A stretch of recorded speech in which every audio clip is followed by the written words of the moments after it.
Miles Ocampo, cancer-free na matapos ang thyroid surgery. Nagkaroon pala ng thyroid cancer ang award-winning actress na si Miles Ocampo. Pero, ang good news ay cancer-free na siya. Yan ang masayang inanunsyo ni Miles matapos siyang kamustahin ng batikang journalist na si Karen Davila sa isang episode ng kanyang YouTube vlog. You almost faced death. Alam mo, ang tindi ah. Sa edad mong ito, may banta ka ng thyroid cancer.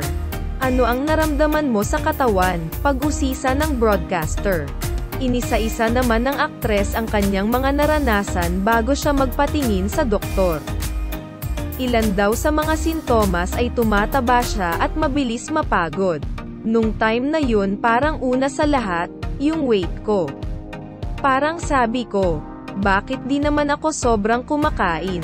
Nagpipilates naman ako. Bakit ganito? Bakit hindi ako pumapayat talaga? Tapos parang ang bilis ko mapagod.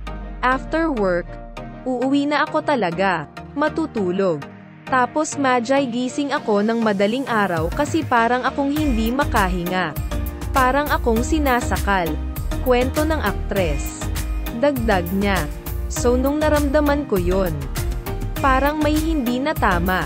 Ipinakita pa nga niya kay Karen ang kanyang leeg na may peklat mula sa surgery at tugon naman ng journalist, so dati, parang may goiter ka.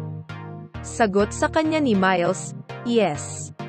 Parang may bukol talaga na visible na napansin ko na lang after my operation. Nabanggit din ng kapamilya actress na nalaman lang niya na mayroon siyang cancer nung natapos na ang kanyang operasyon. Kasabay niyan ay proud niyang inanunsyo na siya ay wala ng cancer, pero may mga maintenance medicines na lang siya na kailangang inumin. I am cancer-free, but, yun na nga, maintenance for life.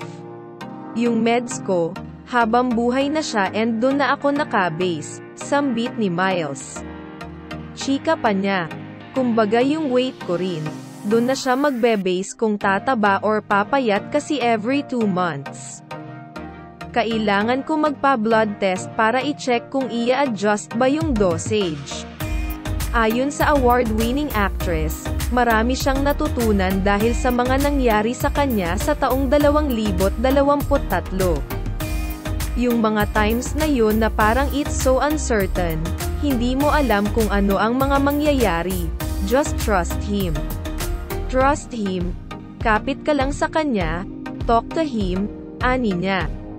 Kung matatandaan, April last year nang unang ibinunyag ni Miles na sumailalim siya sa thyroidectomy surgery matapos ma-diagnose ng papillary thyroid carcinoma, isang klase ng cancer na naaapektuhan ang thyroid. Kabilang ang aktres sa mga hosts ngayon ng noontime show na Eat Bulaga. Recently lamang ay nagwagi siyang Best Actress sa Metro Manila Film Festival, MMFF, 2023 para sa mahusay niyang pagganap sa pelikulang Family of Two.